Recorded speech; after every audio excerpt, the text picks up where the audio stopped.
Right. Hi, everyone. Welcome again to AuthorStory. I'm Alexander Lim, your host. And for this episode, I'm interviewing Monique Darling, author of the book Beyond Cuddle Party: How Pajamas, Human Connection, and 11 Rules Can Change Your Life. And for those of you following along who are interested, you can go over now to the Amazon link in the description below the video and check out or get a copy of her book. So, Monique, welcome to AuthorStory. Thanks for being our guest.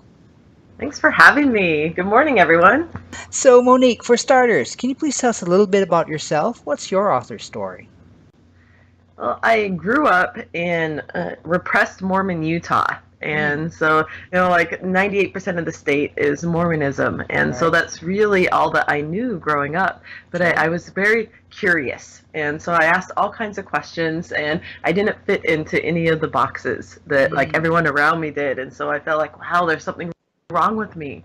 Right. And I lost my voice at a very early age, Mm. and eventually I started going out to LA to help on conventions for Hmm. like our favorite TV shows.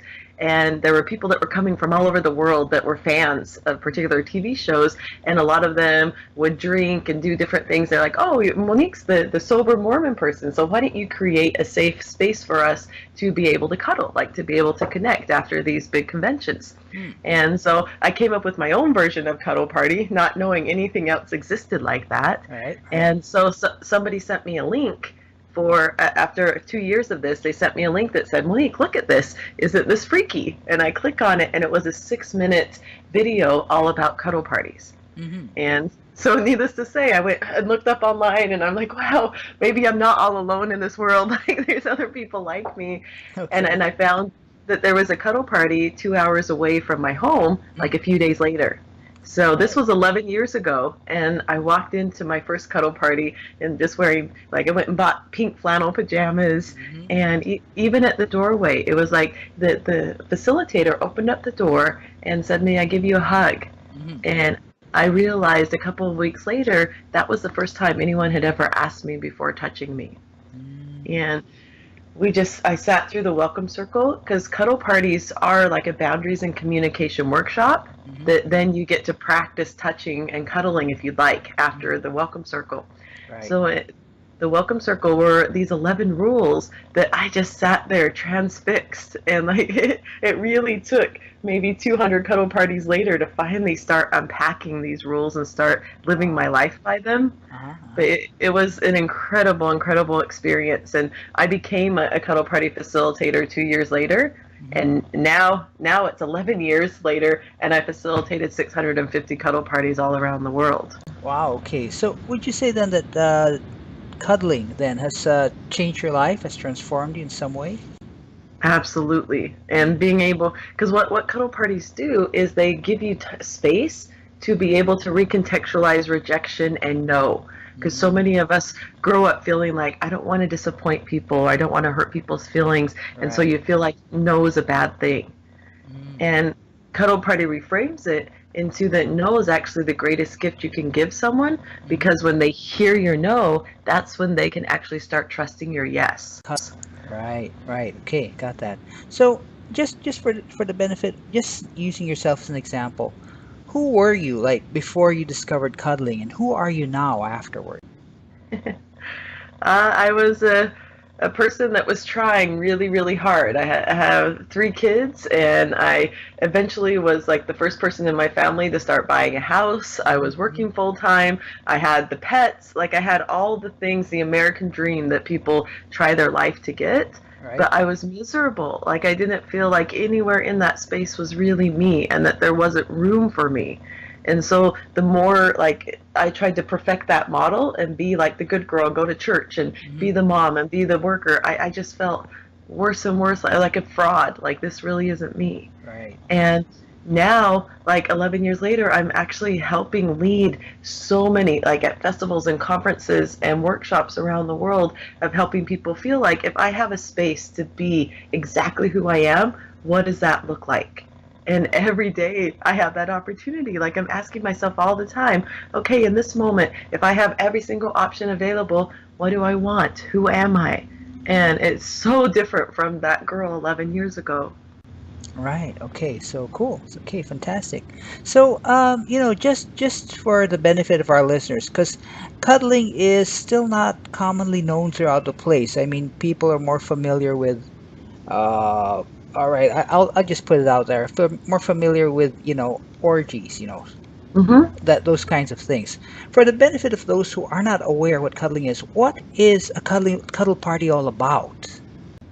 So cuddle parties are completely non-sexual. Like the very Okay. first rule is that pajamas and clothing stay on the whole time. All right. And so one of the key components of cuddle parties is that a lot of people have never experienced touch outside of sexuality. So Mm-hmm. when you take sex off the table, then you actually have all of this room to get to discover what types of touch you actually like. Mm-hmm. And so, like, the second rule is no one has to cuddle at a cuddle party ever. So, we have people that just come and practice saying no. They Okay. practice sitting in their own space or Uh-huh. like cuddling with themselves. Or we have a lot of people that come that have been in abusive marriages or in families that never touched at all. Right. And so they're starting to learn what type of touch do I want when I have the option to say no to any other type. Okay, all right. So this is more about, as you may have mentioned this before, but it's more about boundaries and acceptance rather than what we usually perceive to be a sexual aspect to touching. Correct. Yeah. So it's just about communication and really being able to practice communicating. And well, first of all, practice feeling in your body. What is it that you want? Because so many of us have never given ourselves time to figure out what we want around touch. Okay, okay, interesting. Okay, got that. So about the book, can you tell us what it's all about and who it's for? So I've had all the way from teenagers, college age, to 80-year-olds that have read this book. So Mhm. everything in between. It's for anyone that's really wanting to be able to practice expanding their voice Mhm. in asking for things they want and saying no to things they don't. So the book is 12 chapters. Mhm. It's the introduction that goes a lot more in depth into like what cuddle party, how I started and how I became a cuddle party facilitator. Right. And then it goes through the rules. Uh-huh. And at that point, then I led a little over 400 cuddle parties. So I had a lot of data. So Mhm. there's a lot of vulnerable stories and things that people Mm. allowed me to put in to the book.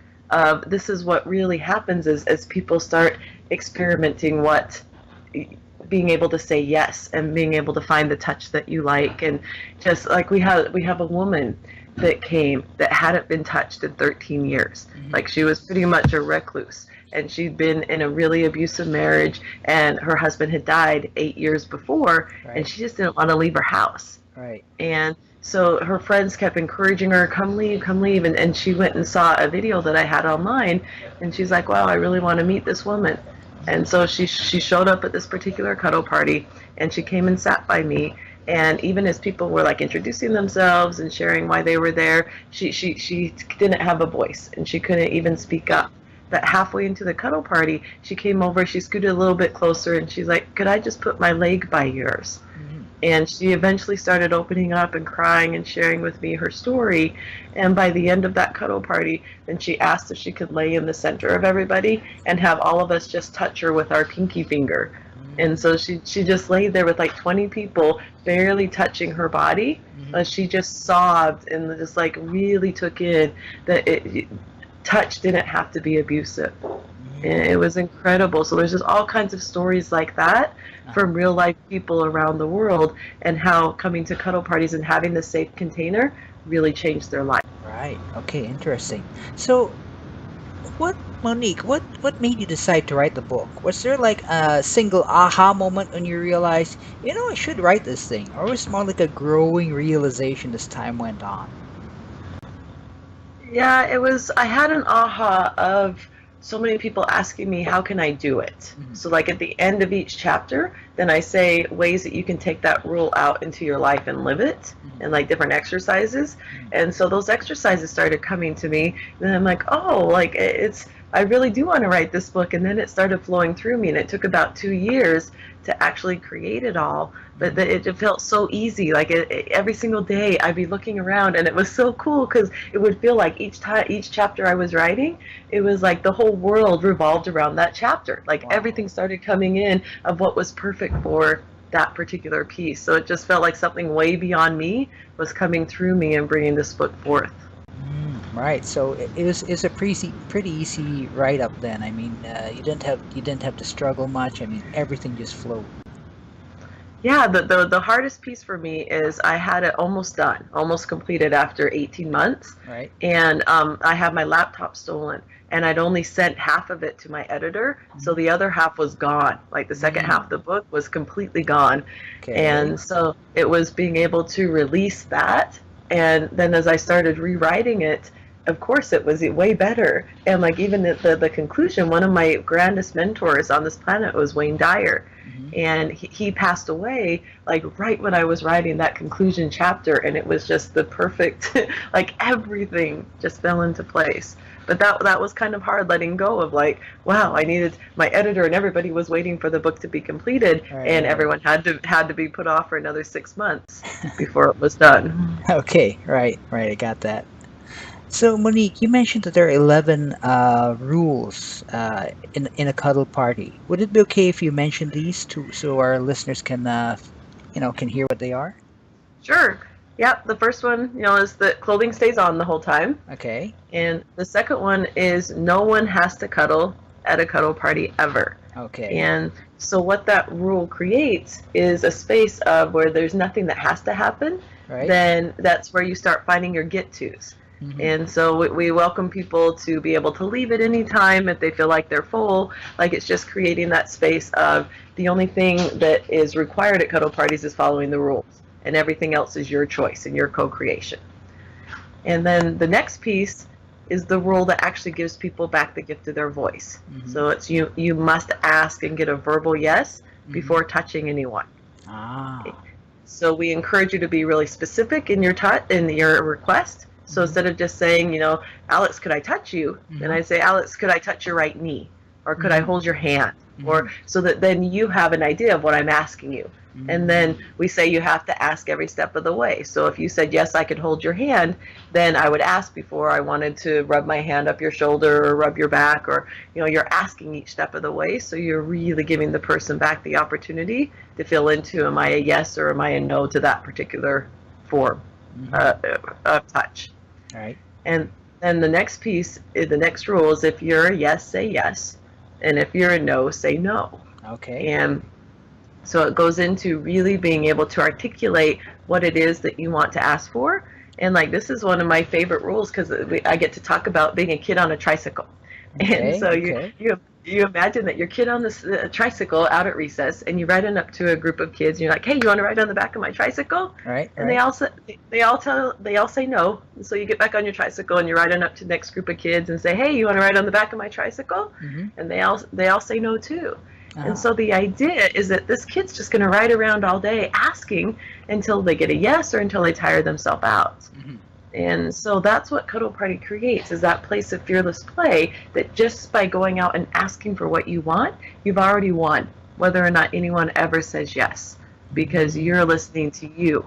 And so you're taking off all that pressure of, oh no, am I asking for it the wrong way? Am I asking the wrong person? Like it's just letting you be in your joy to ask for what you want. Right. Okay. And then it tells you about no, that no is just a yes to something else, and it's usually a yes to you. And your no is useful information, and that even if someone's disappointed by your no, they're going to be just fine. And so it just goes into those different aspects in more depth. And then rule number 5 is if you're a maybe, say no. Okay. And that's one of the most glorious rules when you take it out into your life, because you stop doing anything out of have-tos. Like because so often someone will come and ask you something and you're like, maybe later. Right. And so then the person sitting there waiting, and they'll keep coming back and asking you because they're checking to see if maybe is now. Right. And really, the kindest thing you can do is just say, no, thank you, and let them go find someone else that really wants to do that thing, and it lets you figure out what you need to be a yes or if you're really a no. Mm. So I love that rule. Okay, interesting. And Okay, then yeah, go ahead, please. okay, well, that's rule number 5. So then Uh-huh. rule number 6 is you're encouraged to change your mind. Uh-huh. So you Uh-huh. get to practice changing your mind throughout the cuddle party. So again, it's really helping you define inside of your body where do you want to be in each moment and giving Mhm. yourself permission to change your mind. So a yes is never a contract. You can change your mind 5 minutes or 5 seconds after making a request. Mhm. And if you say no, you can go back and say, hey, I changed my mind. I'd like to do that thing. Is it still on the table? Mhm. And then we have then rule number 7 is please stick to any relationship agreements or boundaries that you may have, because Mhm. sometimes we have married people that come with or without their partner or Mhm. boyfriends, girlfriends, and so we just ask them to stick to whatever they agreed to. So like if Right. their partner said no kissing or no spooning with 2 other people, Right. then Right. you honor your relationship by sticking with that and then renegotiating for another cuddle party if something else comes up. Ah, interesting. Okay. And And the others? rule number 8 is please come and get me because I'm the lifeguard on duty. So come and get me if you have a problem or concern or something exciting happens. Like I'm here and I have your back. So Mm. I'm totally interruptible. Like if I'm cuddling with someone and someone else needs support, they can come up and get my attention. If they can't get their words to work, they raise their hand. And so it just lets people know that there's someone there that really has their back. So Mhm. within that 3 hour container, they can go and practice asking for what they want and saying no. And then if any feelings come up, then I'm right there. Right. And there's been times that I have like 8 and 9 people waiting in line to come talk Okay. to Okay. me. And so stuff comes up at cuddle parties and it's great. Wow. So then rule number 9 is tears and laughter are Mhm. welcome. And so like all of your emotions and all of your pieces get to be here at cuddle parties. So we invite people, like as you sit here and you start calming down and slowing down, then a lot of those stuffed and stored down emotions have an opportunity to start bubbling up. Mhm. And so this is a safe space to be able to feel them, and you have people around you that can hold that for you. Mm. Okay. And the other aspect of that rule is we talk about attraction, arousal, and liking people at cuddle parties. Right. So the guidelines are it's okay to like someone, it's okay to be attracted to someone at a cuddle party, and Right. it's even okay to be aroused. You're just not going to act on it. Right. So it's letting people know you don't have to be shamed for feeling feelings, but they're just feelings. There's nothing that needs to there doesn't need to be an agenda or nothing needs to come of it at the cuddle party. Mhm. Okay. And the final 2 rules are please keep each other's privacy or confidentiality around cuddle parties. Mhm. So people are encouraged to speak about their own experience and don't talk about anyone else that was there, Mhm. because some people aren't okay with their family or their coworkers or other people in the community knowing that they go to cuddle parties. Right. Right. So again, it's just layers upon layers of creating a safe space for people to get to explore in. And then the last piece is just like many people bring snacks and drinks and things to cuddle parties. And so we're like, please keep the cuddle space tidy. Mhm. And so keep all of that out, because if you bring in open containers, they're going to spill and no one wants to cuddle in a puddle. True. True. True. So it tries to bring in humor too, so people can laugh, and it really helps people feel relatable with one another. And Right. so we're just all human, and we're doing the best we can. Right, cool. So it occurs to me that a cuddle party is really, as you mentioned before, this is like a space where everyone feels safe and they can do more or less what they want to do within certain limits. I mean, without say banging someone on the head or with a hand or something like that. Correct. Yeah. No violence to yourself or others or the space. But Right. yeah, within there, we have people cry, we have people laugh, we have people just like have all of these emotions that flow through them. Hmm. And when one person starts crying, so often then 2 or 3 other people are like, I didn't really think it was okay to cry until you did. Mm. Okay. So would you say then this a cuddle party is something like a form of group therapy? Yeah, the cuddle party, like the organization would never say that that's what it is, but in Okay. my experience and hundreds of them, yeah, it really feels like there's a space for people to be held at a much deeper level than I've experienced almost anywhere else. Yeah, because it occurs to me, like from what you described to me, this is a safe place. People can talk to others about things they normally wouldn't talk about, or experience things like touch that they normally wouldn't experience, or they might not have experienced it at any time in their lives. Yes, absolutely. All right, cool. So you mentioned these 11. Oh, okay, well, essentially the 11th rule is the logistic rule, but like the other 10 rules, now how would these rules work out in real life? I mean, how can they be applied?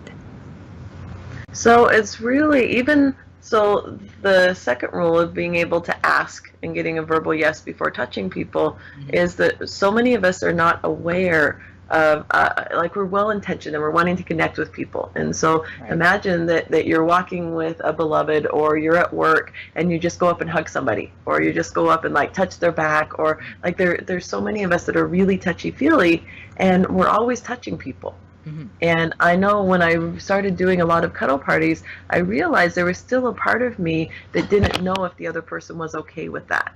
Mm-hmm. And so now, like wherever I am, cuddle party or not, then I'm like, ooh, I'm a touchy feely person, and so I'd like permission to be able to randomly touch you at times. Right. And all of us, and if my friends say yes, great, and if they say no, great. Like that's another piece. Cuddle party teaches you if someone says no, then please offer back, thank you for taking care of yourself, Mm. because that's all they're doing is taking care of themselves. So all of a sudden it released all of these the voices, like the things in my head of, do these people really like it, is it okay? And so I have this safe space to be able to play with my friends, of being able to touch them. And also it gives you permission to say, hey, I didn't give permission for you to touch me like that, or removing people's hands off of you. And so you just start becoming more aware that you have conscious choice around touching another or having someone touch you. And Mm. that's like the first layer of that rule. But Right. there's so many more of like reclaiming your body. Like when Uh-huh. you really start practicing this rule, you Right. realize your body is your own, and you Mm. have a right in any second to be able to ask to be touched, or to be able to say, I don't want anyone to touch me, or I don't want you to touch me. Like Right. whatever that piece is, you really start integrating that in your body, and you start walking around feeling like you are the safe container because you created that for yourself. Mm. Okay. Okay. So Interesting. that's one rule, Alex, and Yeah, each rule has and layers upon there's layers. layers upon layers. Wow, this thing is really deep. It is. It's Yeah. incredible. All right. So Monique, have you conducted cuddle parties in throughout the world in other countries? I have. Mm. Yep. Oh, I'm going to be doing one in China. oh, in That China. I'm very excited for that. But I did Ireland's first cuddle party two Uh-huh. years ago, Okay. and since then they've have seven cuddle party facilitators that have been trained now. Mm. Okay.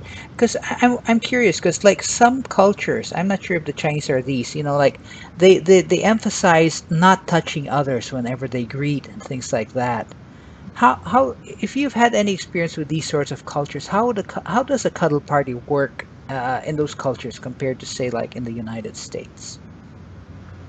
Well, like, let's see. Once you set the container, Hmm. then every single country that I've been to, Right? then the people just start practicing and they start finding their own way.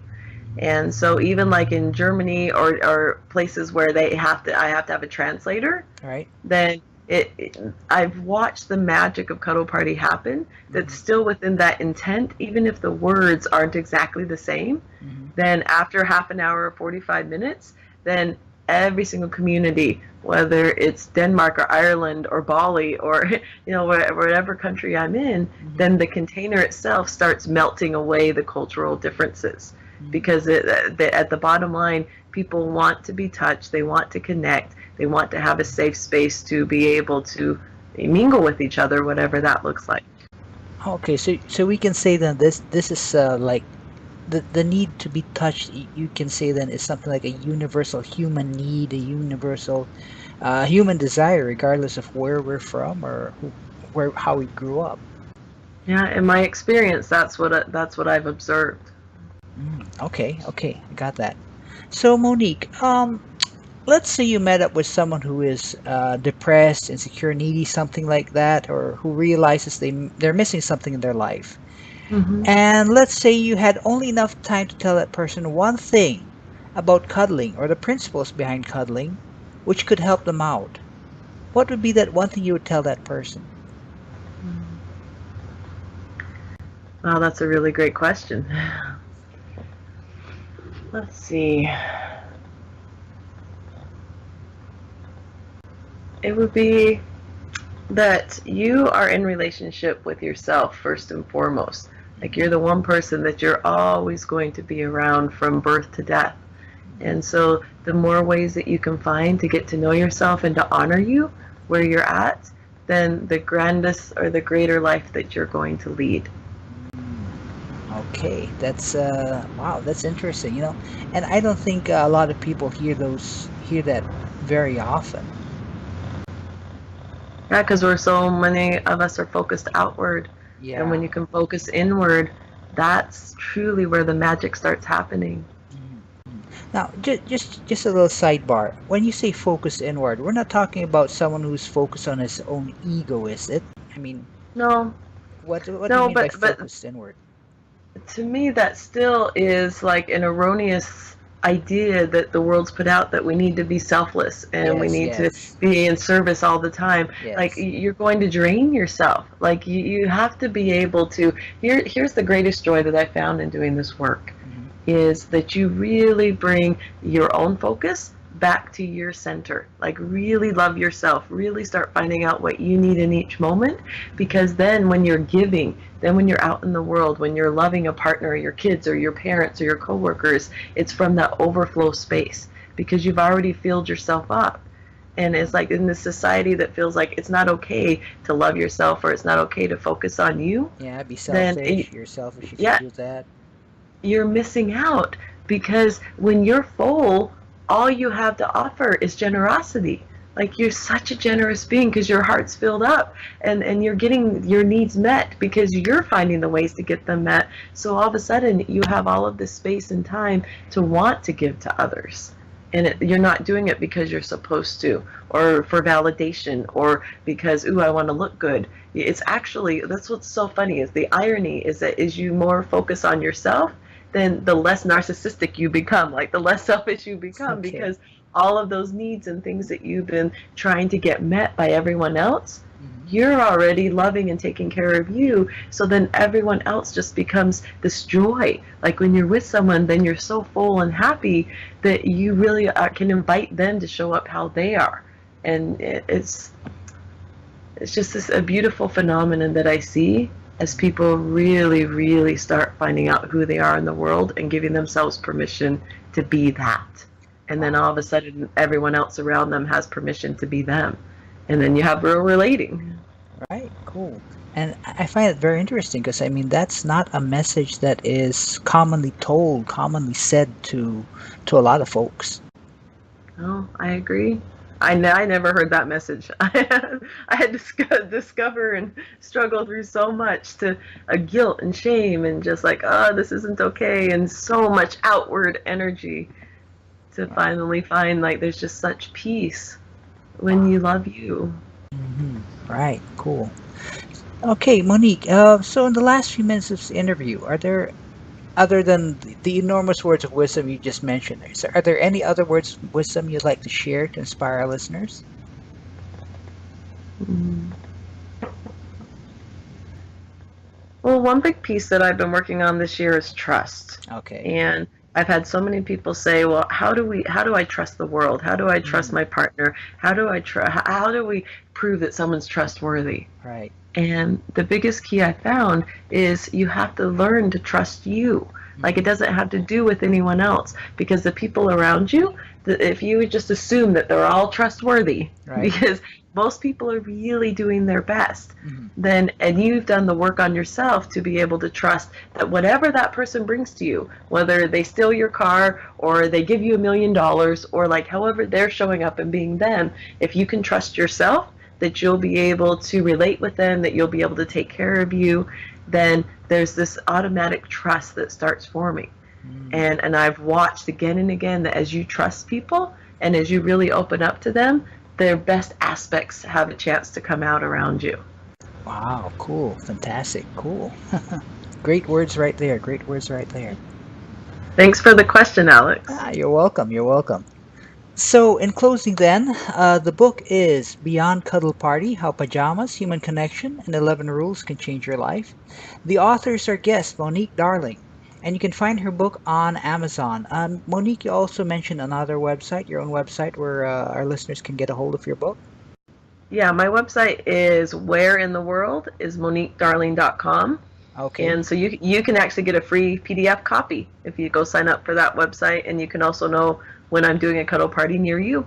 Oh, right, cool. And for those of you listeners who might be interested in cuddle parties, well, there you go.